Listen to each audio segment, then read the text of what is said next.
কাতারের রাস লাফফান শিল্পনগরীতে ভয়াবহ বিস্ফোরণে প্রবাসীসহ অন্তত ১৩ জন নিহত হয়েছেন, আর আহতদের মধ্যে আছেন বাংলাদেশিরাও। সোমবার এক সংবাদ সম্মেলনে কাতারের রাষ্ট্রীয় জ্বালানি প্রতিষ্ঠান কাতার এনার্জির প্রধান নির্বাহী আল কাবি নিহতদের খবর নিশ্চিত করে জানান, গ্যাস সরবরাহ কেন্দ্রে পরিচালন কার্যক্রম শুরু করার সময় এই বিস্ফোরণ ও অগ্নিকাণ্ড ঘটে।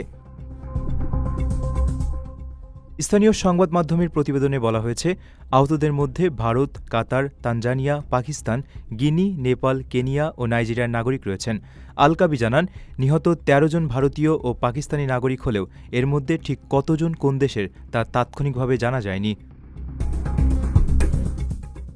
এদিকে দোহায় অবস্থিত ভারতীয় দূতাবাস এক বিবৃতিতে নিহতদের পরিবারের প্রতি গভীর সমবেদনা জানিয়েছে। এর আগে ভারতীয় দূতাবাস ঘটনাটিকে অত্যন্ত উদ্বেগজনক উল্লেখ করে জানায়, এতে বহু মানুষ আহত হয়েছেন ও কয়েকজন নিখোঁজ রয়েছেন। এই কঠিন সময়ে কাতার সরকারের পাশাপাশি দেশটির জনগণের প্রতি পূর্ণ সংহতি প্রকাশ করেছে ভারতীয় দূতাবাস।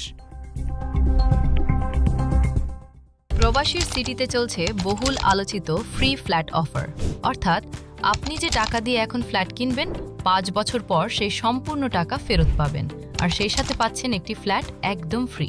অফারটি সীমিত সময়ের জন্য, তাই দ্রুত যোগাযোগ করুন স্ক্রিনে দেওয়া নাম্বারে।